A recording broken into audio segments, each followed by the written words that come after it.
welcome to this fall series of healing conversations. I'm Galey, and I'm so happy you could join us. These healing conversations will inspire, uplift, and empower your life. Listen in to the 24 great speakers this season. For MP3s and transcripts, please visit acoustichealth.com and click on Radio Show. The speakers that are gathering for this series of healing conversations will expand your consciousness and open your heart. Sit back and journey with us in this healing conversation. This is Show 11 of the Fall Series 2012. Today, we're talking about getting your spirit back in your life and ending the alienation from your higher self. We're also going to talk about sacred sites around the world, even going as far back as Lemuria, as my guest today has traveled to many places on her spiritual path. Jonette Crowley is the founder of the Center for Creative Consciousness, dedicated to the awakening of humanity. She's a spiritual teacher, and she's developed a new modality called SoulBody Fusion. We're going to discuss that today. First, let's welcome Jonette Crowley to Healing Conversations. Thank you for being here. Hello, and thank you. And I guess we're in the same state. We are. We're in Colorado. We are both alumni from the University of Colorado. Hey, all right, go Buffs. Well, these days they need all that help that they can get. We're going to talk about your new SoulBody Fusion. But first, for those who may not be familiar with your work, let's start with how you came through your spiritual path to your travels all around the world that led you to develop SoulBody Fusion. Well, I call myself a spiritual Indiana Jones because I just follow my own spirit guides, and I've been a channel for more than 20 years. And I go to interesting places, and I ask the guides, what are we supposed to do? And they sometimes give me missions that I go, yeah, really? Like in Malta, we were to activate the Grail codes, and I'm going, yeah, what are the Grail codes? And it turns out it was kind of activating the codes in our DNA.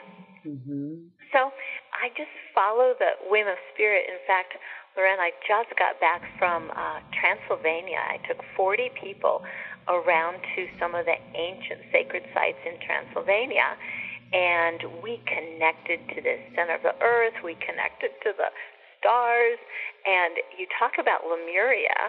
I know you didn't want to jump there, but I met some guardians of these sacred places in Transylvania, and these people call themselves children of the sun, which is the same thing that the Incas call themselves. And I mentioned to this guardian, I said, wow, if you're children of the sun, the Incas say they're from Lemuria. And he goes, we are too. So it's just so exciting. So I go around the world and work with energies, work with power places, work with people, and see what comes up. And that's kind of what led to both my books. First, The Eagle and the Condor, which is a story of some amazing happenings set in the Himalayas and Peru. And then my new one, SoulBody Fusion, which took 4 journeys, Peru in the Amazon, and Nepal in the Himalayas, Mount Kilimanjaro, and Malta, tied them all together to help create the energies to strengthen our physical vessel so that we could hold more light. That's kind of a quick summary of what the book SoulBody Fusion is about. That's really what it's all about these days with this great shift of the ages. We need to be able to hold more light, and that really means getting rid of a lot of denser things. So let's start there. We're going to talk all about your travels around the world and Lemuria and Transylvania. That's a beautiful connection, and I know listeners really want to hear about that. But let's start with what's going on these days and why this SoulBody Fusion is so important. Well, I think many people feel that they're trying to find their spirit by meditating or by doing spiritual work, and that's fine, but it seems like we do our spiritual work and we have wonderful meditations and we come back to our normal life and nothing's changed. And I realized that forever we've separated our spirit and given that over to religion, and we've kept our body and given that over to science, and we try to find wholeness and oneness, but we're doing it from two different parts of ourselves. And I realized that the only way to be the whole divine human we're meant to be and be totally healthy is to first bring I call it our soul, but it's our high frequencies, it's our higher vibrations, and really anchor them into our body so that we have a higher harmonized resonant field. So that's really the start of healing. It's really the start of spiritual growth. And I know for a lot of people we've kind of been alienated from our body because, well, heck, maybe we didn't like our body. Maybe we bought into the idea that we're sinners. Maybe we never wanted to be human in the first place. We kind of like the higher world. Or we've been traumatized or abandoned, or for all kinds of reasons.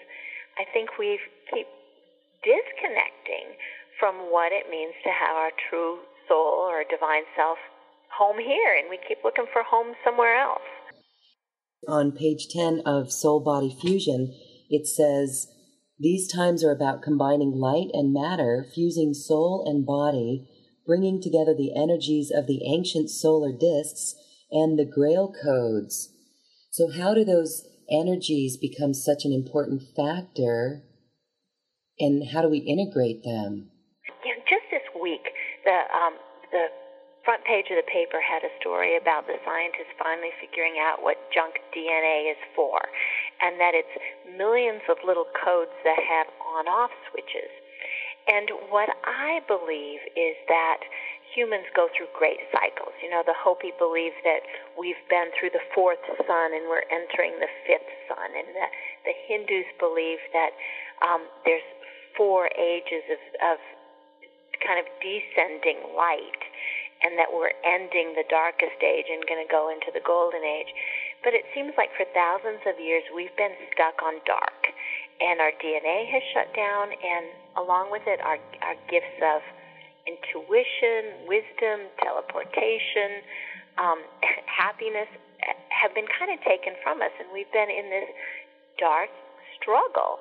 And it seems to me that as we get higher frequencies, we kind of remember what we're here for and bring those frequencies back into our body, that our DNA actually does activate it, actually turns on these little switches that the scientists have just found, and it makes our human body able to hold more of this, I'm going to call it divine resonance or soul self, than we've able to hold before. I mean, we've all had wonderful experiences of spirit, but it lasts 10 minutes or 20 minutes, and then it's gone. And we haven't been able to maintain or sustain these high levels of spirituality while operating in our world. So what I think these times are about is bringing these higher frequencies, anchoring them solidly into our body so that our whole field spins at a higher velocity. And what that does, well, for all of us, it makes us more whole, it makes us more healthy, and I'm also finding it makes us more magnetized to that which is good and more easily able to keep away that which isn't for our higher good, like bad relationships or eating bad food or addictions. And that as we create ourselves to have more of our soul embodied, that we create this tipping point in humanity. And even the people you mentioned that are asleep, maybe they're going to stay asleep. But those of us who are waking up, we lead the charge. And as enough of us raise our consciousness and have it embodied in our human self, we create this tipping point or this cascading effect where all of humanity can make a quantum leap. That's what I think 2012 is about.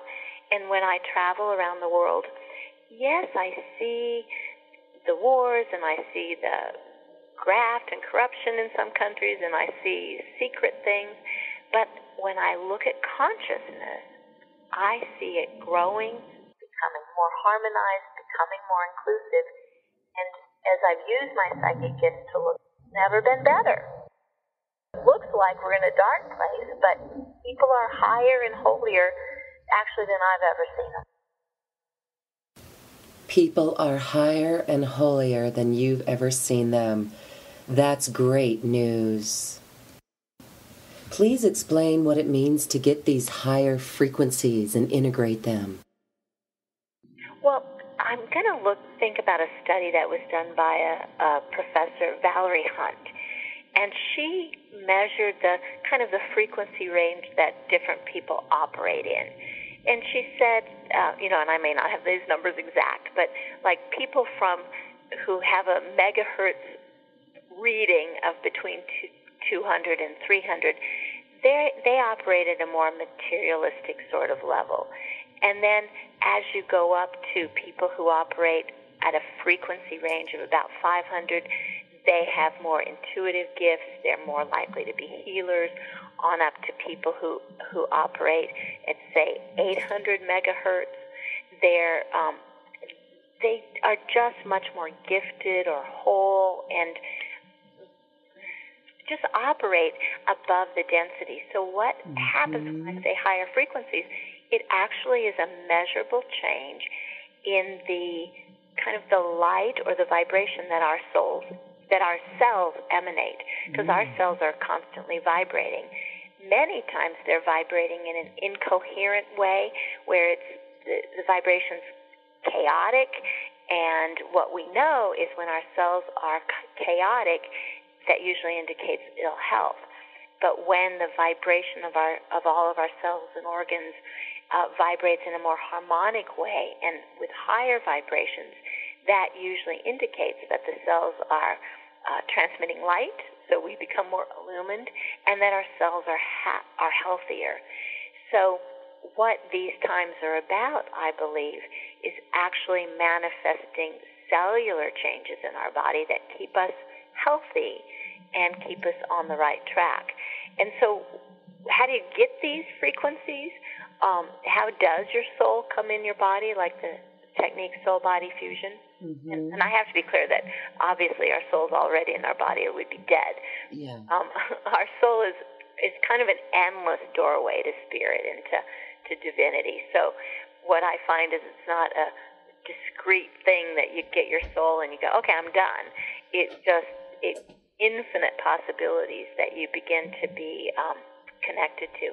And so when I first discovered SoulBody Fusion, I was just playing with myself and kind of in meditation, trying to see if my soul and body were in harmony. In fact, let's do this experiment with you and the listeners, because this is what I did. Just close your eyes and imagine that you can feel the frequency or the feeling of your body.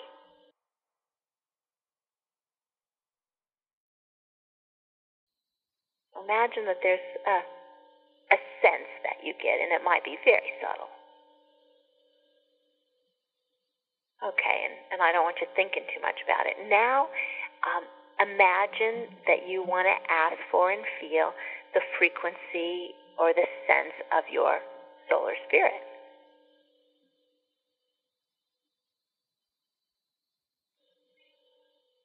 And now, and again, it's very subtle, it could be just pretend. Imagine you're comparing the two to see if they're in harmony. Are they supporting each other? Are they ignoring each other? Are they in conflict?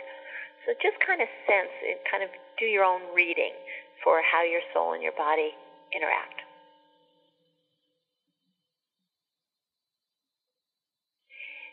Okay. And when I did it a few years ago, I found that it's like they were not partners. They didn't know each other. They weren't hurting each other, but they weren't operating together. And many of the listeners may find that maybe they are harmonized or maybe they really are on different planets. So what I did is I just imagined that at some level our soul and our body must have been connected and they must be in harmony. So using my imagination, I just imagined, and I suggest the listeners do this too, is I imagine grabbing my body by one hand and my soul by the other and kind of going up in a spiritual elevator. until I got to a place where they seemed to be merged again. So just take 30 seconds and imagine that if it works for you.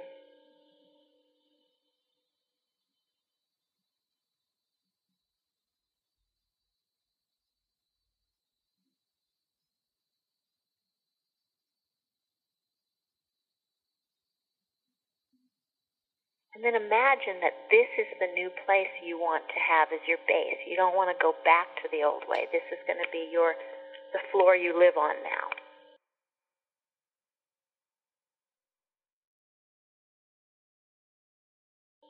And Loren, when I first did this, again, I didn't feel anything. I was totally make-believe, really.